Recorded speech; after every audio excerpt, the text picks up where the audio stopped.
Nous restons sur scène, on va pouvoir enchaîner avec la deuxième section qui est tout aussi exaltante. Alors, on peut y référer sous différents appellations. Comment focaliser, encourager l'esprit d'entreprise, analyser la meilleure façon de travailler avec des entrepreneurs. Ça peut être donc des entrepreneurs de type ou au profil critique, mais toujours à la critique constructive, en tout cas. Donc, ce que je vais essayer de faire maintenant, c'est donc de vous présenter deux investisseurs plus qu'expérimentés, à petite comme à plus grande échelle, à la fois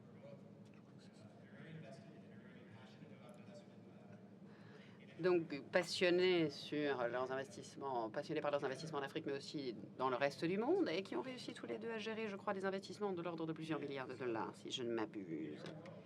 Donc, dans leur univers, ils voient certainement défiler des tas de potentiels. Ils assistent à des tas de types d'investissements différents, comme je le disais, des plus petits aux plus grands. Et aujourd'hui, nous allons voir quelque chose que vous ne voyez peut-être pas tous les jours. Il n'y a rien de plus intimidant, finalement, pour un entrepreneur que de mettre les pieds dans le bureau de son potentiel investisseur et de devoir, en très peu de temps, délivrer un speech, qu'on appelle pitch souvent, pour essayer de défendre sa cause et convaincre. Alors, la chose intéressante ici, c'est que je vais vous demander donc à chacun d'entre vous de vous comporter comme si vous étiez membre du panel d'examen, donc en tant qu'investisseur potentiel, pour sélectionner 2-3 idées, produits que vous présenteront des inventeurs. Alors voilà, si vous voulez poser des questions pour les mettre sur la sellette, n'hésitez pas à vous jeter à l'eau aussi. Mais il s'agit évidemment de gros sous.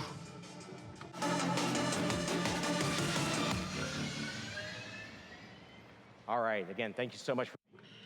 Ok, donc encore une fois, merci beaucoup, Myriam et Stéphane. Donc, les choses vont aller assez vite. Donc, nous n'avons à notre disposition qu'un très petit créneau de temps pour arriver à convaincre les investisseurs d'investir dans ce produit ou service ou dans l'autre. Alors, je voudrais bien entendre l'un de nos premiers inventeurs.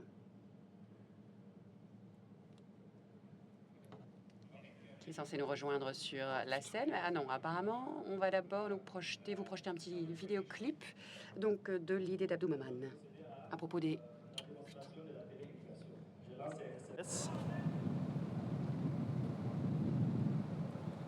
Donc le SMS va transiter dans nos serveurs et essayer d'être reversé ici au boîtier de l'irrigant. Donc derrière, on fait une identification de l'appelant et voilà le système se déclenche de lui-même.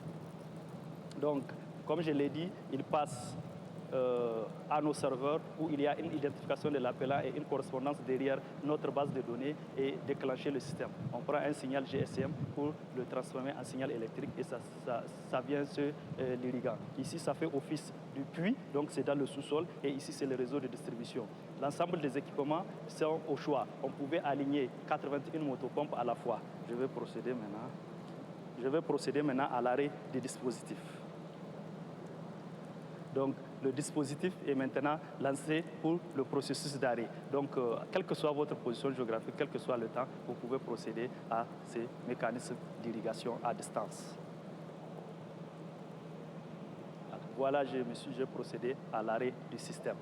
Merci. So welcome, Abdou. Merci. So you have just a very little bit of time. Merci beaucoup. Merci beaucoup, donc Abdou, de cette présentation. Je pense que c'est effectivement quelque chose qui serait tout à fait intéressant à exploiter à grande échelle. Je vous laisse la parole. Du Niger, je suis l'inventeur de ce système que vous avez vu, le système télé-irrigation. Je suis aussi directeur de Tech Innov, la société qui commercialise ce système. En fait, c'est quoi télé-irrigation? C'est un procédé technologique qui permet aux agriculteurs d'irriguer leur exploitation au moyen du téléphone portable et du soleil, indépendamment du temps et de l'espace, avec possibilité de collecter en temps réel les données météorologiques et hydrologiques, à savoir la température, le taux d'humidité, la pluviométrie, la radiation solaire, des indicateurs qui permettent de prendre des décisions à distance de l'irrigation. Au Niger, 87% de la population sont des agriculteurs. Malheureusement, la pluviométrie, qui est la matière première de l'agriculture, est aléatoire. Et elle est rare. Elle les cycles de sécheresse sont chroniques et elles ne durent que moins de 3 mois. Ce qui fait que toute cette population doit vivre les 9 mois, les 10 mois de l'année. Alors il se rabat à l'irrigation.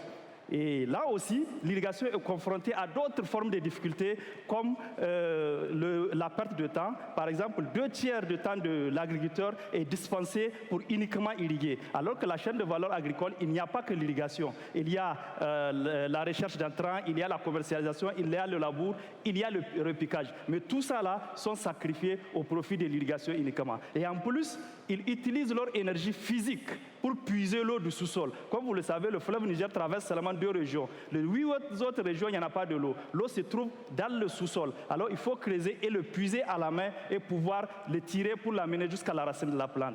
Et tout ça là, c'est pénible pour l'agriculteur, ça lui perd du temps, de l'argent, de l'économie et ça ne lui permet pas de produire beaucoup plus que celui qu'il va manger. Donc il ne sera pas professionnel, il ne pouvait pas produire plus. Et c'est pour cela, à côté, il y a une avancée technologique qui a fait son temps. C'est d'abord l'atout naturel qui est l'abondance du soleil 12 mois sur 12. Au Niger, ça ne cause pas de problème. Et alors que les gens utilisent leur énergie. De l'autre côté, il y a la recherche naturelle des nappes phréatiques qui est disponible chez les agriculteurs, qui est disponible partout au Niger. Et à côté de ça, ces dernières années, on a constaté une entrée fulgurante de la téléphonie mobile en milieu rural. Et cet atout-là, pratiquement 4 sur 5 foyers disposent de téléphone portable. Alors nous nous sommes dit, comment on va utiliser cet atout technologique et cet atout naturel pour résoudre un problème qui existe, qui est récurrent depuis de temps immémoriaux. Alors c'est ça que nous avons mis en place, le concept télé-irrigation, qui permet de gagner du temps, de collecter en temps réel les données météorologiques et de permettre d'accroître plus et de sortir de la pauvreté. Donc, notre système est commercialisé par une entreprise que nous avons mis en place qui a actuellement à peu près 5 mois d'existence, mais a un portefeuille clientèle de plus de 100 kits vendus. Et présentement, nous sommes en train de lancer un plan d'expansion sur l'ensemble de la 6 régions qui présentent les mêmes caractéristiques climatiques. Et c'est pour cela que nous sommes ici, pour prendre l'accompagnement des investisseurs, de vous et des encouragements pour pouvoir mener à bien cette technologie et pouvoir lancer ça dans la sous-région Nigeria, Mali, Burkina et le Niger, les autres régions du Niger. Et c'est pour cela que nous demandons une cession de part à hauteur de 40% à ces investisseurs pour faire cette activité. Je vous remercie.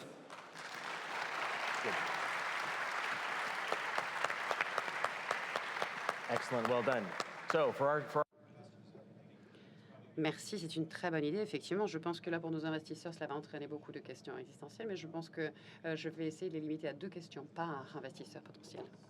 Je vois le but dans un sens global, en termes de développement, en termes d'avantage social, mais pour quelqu'un qui veut acheter et payer pour le service, j'ai du mal à voir exactement les bénéfices concrets, parce que vous ne changez pas la manière de production, peut-être vous ne changez pas le rendement de la productivité.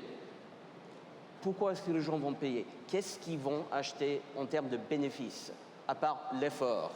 Ok, je vous remercie. Effectivement, l'effort est l'élément fondamental. Mais imaginez si vous gagnez en termes de temps, si vous faites pratiquement 8 heures de temps en train d'irriguer, et qu'à ce moment, on vous ramène ça à 1 heure, vous avez gagné du temps pour vaquer à d'autres occupations qui peuvent vous rapporter, comme la commercialisation.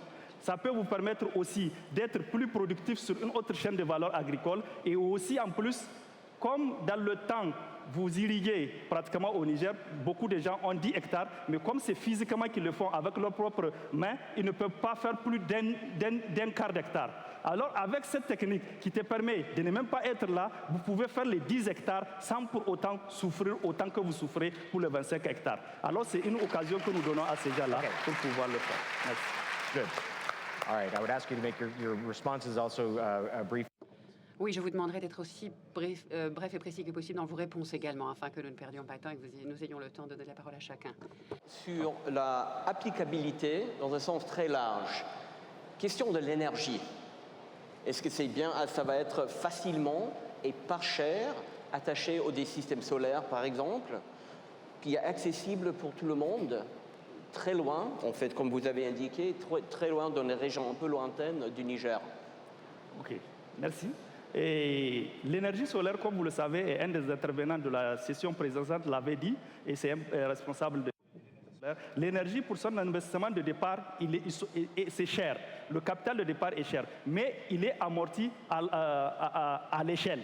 Cela voudrait dire quoi? La difficulté, c'était d'avoir à l'avance le capital pour acquérir cette énergie. Mais au bout d'une seule année, vous pouvez avoir un retour sur investissement et toutes les autres années, vous pouvez gagner en profit. Alors, pour résumer, notre technologie, c'est un package. En fait, la technologie à elle seule, elle est moins coûteuse. Elle ne coûte pas plus de $400. Mais comme il fallait des intrants, c'est-à-dire l'énergie et le moyen d'exor, c'est-à-dire le moyen de pompage et de distribution, alors c'est ça qui grève le budget. Okay, et même ça, même ça, vous pouvez avoir un capital de départ et après, on se lance et on fait le retour sur investissement. Okay. Merci. All right. Did you have one question? Oui, plus qu'une question, malheureusement. Je dois vous arrêter. Et finalement, nous, en tant qu'investisseurs, quand on investit d'abord sur un homme. J'avais l'intention de parler de finance et de business plan et d'exit strategy, etc. Mais finalement, j'ai complètement changé d'avis en t'écoutant. Entrepreneur, ça peut mener à énormément de choses. On commence entrepreneur, mais on ne sait pas ce qu'on peut devenir derrière. Ministre, organisateur des plus grands événements mondiaux et global influencer, ça peut mener à tout. Moi, ce que j'aimerais que tu nous dises, et on est entre nous, qui es-tu exactement? Quand on investit d'abord sur un homme, sur une équipe, et j'ai presque envie de dire, et ça passe avant, pour nous en tout cas, avant le projet. Qu'est-ce qui a fait qu'aujourd'hui tu es sur cette scène-là, en face d'un certain nombre de personnes, très prestigieuses, en train de nous parler de ton projet? Comment tu t'es levé un matin en disant « je veux faire ça » And as you answer that question, do it in less than 1 minute. Oui, essayez de nous expliquer ça en moins d'1 minute.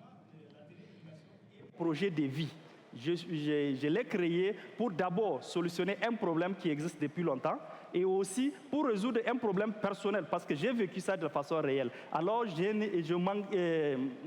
la société, je l'avais créée pour la vie. Et donc, je vais apporter ce projet jusqu'au bout. Et les utilisateurs qui sont les ruraux, c'est mon métier de pouvoir utiliser la technologie pour apporter une solution africaine pour les Africains, par les Africains.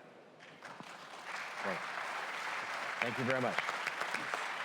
So now the important moment with the... Oui, merci. Alors, effectivement, dans le moment critique, je suppose, vu le peu de temps dont nous disposions pour cette présentation et les réactions afférentes. Et la question finale, est-ce que vous investiriez dans ce projet? We'll answer in French because he's the most answer? concerned on the answer. Je vais répondre en français puisque c'est la langue de l'inventeur. Répondre à la fin des présentations. On a 3 inventeurs qui seront là. On ne peut pas investir partout. Et on va avoir la même sélectivité, je dirais, sur cette estrade que quand on reçoit des dossiers d'investissement. Okay. Donc moi, je réserve ma réponse à la fin de la présentation. Let us do this in the interest of time. Oui, d'accord. Donc, effectivement, alors malheureusement, chaque investissement va devoir être considéré indépendamment, étant donné le peu de temps dont nous disposons. Il ne s'agit pas d'un concours. Donc, dans l'intérêt de la brièveté de cet exercice, pourriez-vous dire oui ou non que vous investiriez? Oui, eh bien, la réponse est « je le pense ». Et Christophe? Monde. Vous économisez sur le main-d'œuvre. Est-ce que les gens vont payer d'économiser sur le main-d'œuvre qui est en fait un atout relativement accessible au Niger? Ça, c'est mon inquiétude. Et j'aurais bien falloir avoir un peu plus d'informations pour me convaincre. Okay. So you're on the fence. No invest. Okay, that's a yes and a no. Now, I don't know if we can bring... Nous avons ici un oui et un non. Alors, très brièvement, peut-être peut-on le faire oralement d'ailleurs, dans l'audience. Qui est en faveur de l'investissement de ce projet et qui est contre? Personne n'est contre, mais c'est vite. Regarde, tout le monde a sa main dans le portefeuille, j'espère. Est-ce qu'il attend? Il est prêt à vous offrir son escarcelle? Puisque nous avons une majorité de oui. Mais il ne me reste plus qu'à vous souhaiter bonne chance, en tout cas. Merci de vous être prêté à cet exercice. Tu me feras signe. Alors voilà, j'invite le second inventeur sur la scène, donc Nimo Simba, qui va nous décrire d'abord et démontrer l'intérêt de son invention. Ravi d'avoir fait votre connaissance. Peut-être pouvez-vous vous mettre au milieu de la scène. Bonjour tout le monde. Mon nom est Nema Simba. Je viens de Mbutwe Technology et je suis ici pour représenter Hatwashu Mobile Charger. Voilà, nous essayons de trouver 500 000 $ pour essayer de mettre au point ce projet technologique de notre entreprise. Vous êtes-vous déjà trouvé dans une situation où vous cherchiez tellement à recharger votre téléphone et vous n'avez aucun appareil électrique vous permettant de le faire? Ça m'est arrivé tellement souvent que nous avons essayé d'inventer une solution à cela. C'est une toute petite puce qui produit de l'électricité qui est capable également de la stocker tout en vous permettant de déambuler librement. Donc cela vous permet de charger non seulement votre téléphone portable, mais tout petit ustensile électronique en réalité. Alors, tout en marchant 4 km d'autonomie, et vous pouvez également charger 3 téléphones différents. Alors, pour l'instant, nous sommes en train de tester évidemment ce prototype au Kenya, et nous avons estimé son prix de vente à environ 40 à 48 dollars, à savoir le prix d'une paire de chaussures. Et donc, selon la taille, évidemment, de la chaussure qui peut convenir à votre pied. Alors, quel est le problème auquel nous essayons que nous essayons de résoudre ici? Eh bien, au Kenya, nous n'avons que une trentaine de millions d'usagers de téléphones portables, dont 20 n'ont pas accès à l'électricité. En Afrique, nous avons plus de 600 millions d'usagers de téléphones portables, dont 200 millions n'ont pas accès à l'électricité, pour vous donner un petit peu une idée du tableau et du contexte. Donc, d'ici la fin de l'année, nous aurons 7,3 milliards d'usagers et d'abonnés au téléphone portable, dont 1,2 milliard, toujours, n'auront pas accès à l'électricité. Donc, voilà notre marché cible. Voilà le problème que nous essayons de solutionner et auquel nous essayons de nous attaquer. Donc, il s'agit quand même d'une énergie renouvelable et verte qui vous permet de charger votre téléphone utilement. Alors, quelle est notre stratégie? Eh bien, nous essayons de viser une expansion de nos activités avec des représentants dans nos principaux marchés. Nous avons actuellement des représentants au Zimbabwe, au Gambie, au Nigeria. Nous négocions avec un futur représentant en Chine et un en Afrique du Sud. Et cela devrait donc nous permettre d'atteindre notre objectif de vente de 1,2 million d'unités d'ici la fin 2018. Alors, nous allons recourir aussi à des agences de marketing, que ce soit par le canal Internet ou des médias, pour pouvoir sous-traiter, tout d'abord créer la prise de conscience nécessaire pour le besoin qui nous semble évident généré autour de ce produit et de cette invention. Et puis ensuite, avec les 500 000 $ que nous espérons réussir à soulever, nous allons pouvoir financer non seulement la défense de nos droits intellectuels, mais aussi donc déposer un brevet pour commencer, et puis ensuite s'assurer que toutes nos usines de production soient entièrement automatisées. Nous avons également l'intention d'engager des professionnels experts en matière d'informatique, mais aussi des équipes commerciales, des stratégistes pour lancer les campagnes publicitaires permettant de faire la publicité non seulement de ce chargeur, mais aussi de la chaussure qui va avec, puisqu'il s'agit quand même d'un ensemble, d'un kit. Et donc, voilà ce que comprend le programme de base de cette campagne. Donc, si vous acceptez d'investir dans une idée aussi géniale, vous investissez en réalité aussi dans la naissance de ce projet. Voilà, il ne nous reste plus qu'une minute apparemment, mais dit-on. Donc, Tout ceci partant du principe qu'il importe de pouvoir charger son téléphone partout et simplement en marchant sur une distance d'environ 4 km avec, donc, comme vous le voyez derrière moi, mon associé Anthony Metoa, qui est en réalité le PDG et l'inventeur de ce produit remarquable. Alors, il va nous montrer donc comment fonctionne cette chaussure magique. Vous utilisez un câble USB, vous voyez une prise mâle et une prise femelle.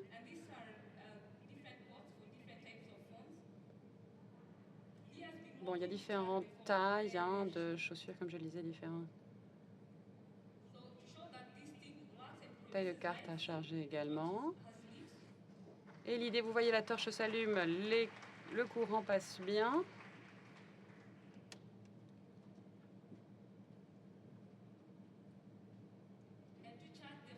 Et afin de recharger votre téléphone, voilà, j'espère que ça se voit à la caméra. Il est en train de charger, comme vous pouvez le voir.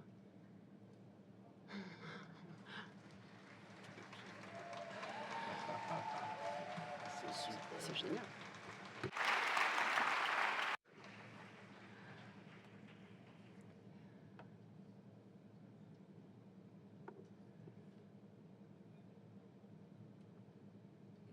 It's also charging. Oui, donc on voit bien que ça charge. Et voilà dans quoi nous estimons qu'il vaut la peine que vous investissiez, parce qu'il s'agit d'énergie non seulement renouvelable permettant de recharger évidemment pour commencer votre téléphone portable, mais peut-être même pour fournir une lampe de poche ou éclairer votre Porsche le soir en rentrant à la maison.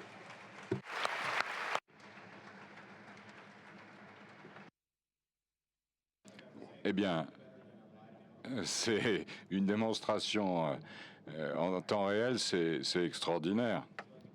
Donc, alors, ils sont venus avec leur fan club. Même question. Nous investissons, encore une fois, avant d'investir dans un projet, dans un produit, nous investissons dans des personnes. Donc j'aimerais savoir, très brièvement, car je crois qu'on commence à être en retard, qui êtes-vous exactement? D'où venez-vous? Comment vous est venue cette idée? Et qu'est-ce qui fait que vous voulez vous lancer dans cette aventure? Eh bien, premièrement, quelqu'un l'a contacté pour un projet de mesure des poids des voitures. Mais il s'est dit, si on peut faire ça, la pression que l'on exerce à travers ça, on peut produire de l'électricité. Donc, tout d'abord, il voulait utiliser une casquette avec l'énergie solaire, mais il s'est dit, en fait, je vais utiliser la pression pour produire de l'énergie. Et c'est comme ça que lui est venue cette idée pas chère pour charger le téléphone. Christopher. Alors, c'est une idée extraordinaire, et vraiment, c'est super, ça. Il va descendre. Merci beaucoup. Question sur votre marché d'aujourd'hui et de demain. Est-ce que vous pensez que ce produit que vous pouvez utiliser dans beaucoup de chaussures, est-ce que c'est ça qu'il faut? Ou bien est-ce que vous devriez plutôt viser un marché plus cher d'une chaussure spécialisée? Je ne vous ai pas bien compris. Est-ce que vous pensez que c'est mieux d'avoir un produit que vous pouvez être mis dans une chaussure, ou bien une chaussure en tant que telle? On voulait d'abord avoir une chaussure dans laquelle on se mettait. Et donc, en fait, on s'est dit que non, il nous faut quelque chose qui est indépendant de la chaussure.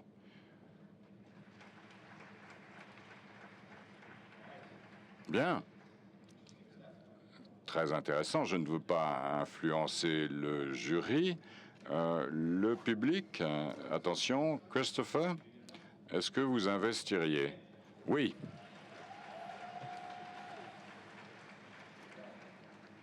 Garrett. Je dis pas que je vais investir, mais je suis intéressé. Et notre public bien remonté, là, est-ce que vous investiriez? Oui, bien sûr. Ils s'interprètent aussi. Bravo, bravo, vous avez des investisseurs, bravo à vous. Bien. On continue. Si vous aimez bien l'idée de cette démo en Torel, on en a une autre à venir pour vous. Et je vous prie de bien vouloir accueillir Amin Saleh, Khaled Salem. Bonjour. Khaled Salem de Égypte. Je suis le cofondateur de CTO Mapser. Il y a 15 ans, j'ai rencontré Ahmed qui avait une excellente idée.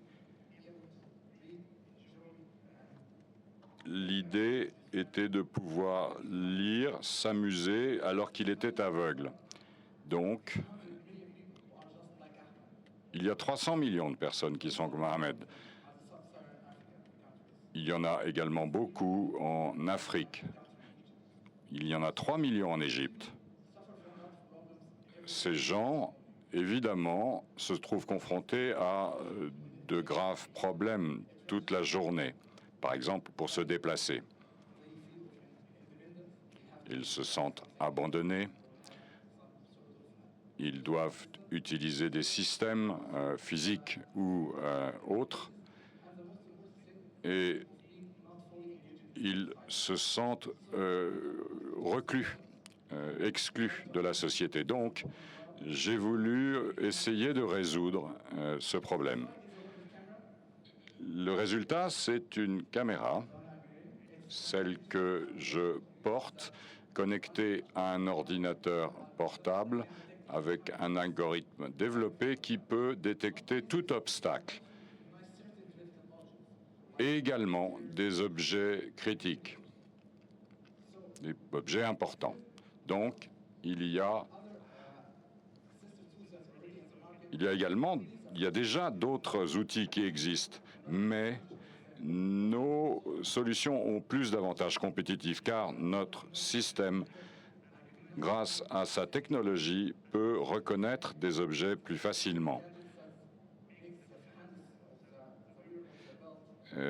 Donc, vous voyez, comme je le montre ici, que cela se porte au niveau de la ceinture, ce qui est extrêmement pratique. Et ce qui est le plus important, on n'a pas besoin de formation pour utiliser notre solution. Nous avons travaillé sur ce projet depuis octobre 2013. Nous en sommes maintenant au stade de la fabrication et du prototypage. Prototypage en Égypte. Nous sommes maintenant dans les phases de test. Nous projetons de vendre dans la première année, 2015, 1000 produits au prix de $1000, mais nous travaillons avec d'autres partenaires afin d'avoir justement des partenaires nous aidant à passer au stade de l'industrialisation. À la fin de la première année, nous introduirons un deuxième produit avec un smartphone qui permettra de réduire le prix du produit aux alentours de $300. On aura également la possibilité de la géolocalisation à travers Google Maps, ce qui permettra d'améliorer le positionnement des personnes handicapées. Voici notre équipe. Je suis le cofondateur et le PDG. Vous voyez ici les personnes qui travaillent avec moi. Ce que nous cherchons, c'est $300 000 qui nous permettront de développer notre produit, d'avoir les brevets à l'international, de faire des recherches de marché et de commencer des premières campagnes de marketing en Afrique. Donc, comme je l'ai dit, commencer les premières campagnes de marketing. Merci. Je vais maintenant vous démontrer notre produit. C'est maintenant la démo? Oui.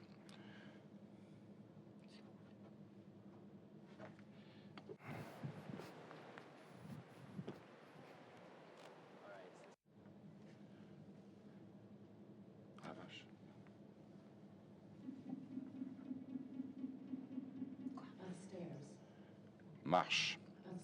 Marche pour monter. À chaque fois, on redit marche.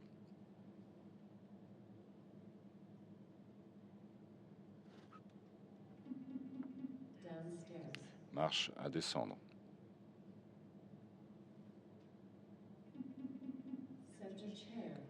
Chaise, droit devant. Ma chaise.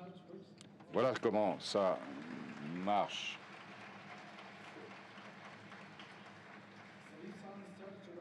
Donc, vous voyez que ça réagit dès qu'il y a un obstacle à moins d'1 mètre. Donc, et on le voit aussi dans les obstacles que je vous ai montrés. On peut évidemment, au fur et à mesure, rajouter un certain nombre d'objets dans cette plateforme logicielle. Merci beaucoup. Alors, messieurs, une question à chacun. C'est extrêmement intéressant et vraiment, c'est très, très intelligent. Question sur l'applicabilité. Les cités, les villes africaines, le moins qu'on puisse dire, c'est qu'elles sont... il y a beaucoup de gens. Donc, est-ce que vous pensez que ces avantages sont plutôt pour une utilisation à l'intérieur des maisons, et puis ensuite, qui va pouvoir payer ça? Est-ce que c'est pour un confort personnel, pour l'efficacité? Notre stratégie est de se focaliser au départ en Égypte et de passer par notre site web. À la fin de la première année, nous aurons une connectivité avec le smartphone. Ceci nous permettra de réduire le prix du produit. En Afrique et dans d'autres continents, comme en Europe ou les États-Unis,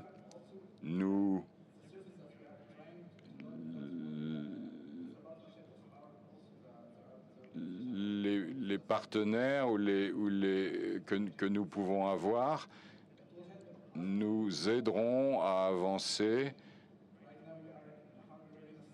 pour le moment, pour la fabrication, par exemple. Le coût hardware est trop important, il va baisser. Donc à la fin de la première année, le coût diminuera. Last question. No question. I'm okay. You're okay? Yeah, you already know. Question? Non, pas de question. OK. Bien. Alors, le moment de vérité. Est-ce que vous investiriez? Oui, absolument. Mais alors vraiment, absolument, oui. Et vous? Je crois que non, j'ai des questions profondes sur l'applicabilité. Le public? Oui? Oui. Très bien. Eh bien, bravo. En avant. Je crois que vous avez votre investissement. Oui, merci à tous d'avoir participé et d'avoir été pour un moment des investisseurs. C'était vraiment trois inventeurs extraordinaires et nos deux experts ici nous ont beaucoup intéressés. Et maintenant, passons à l'étape suivante.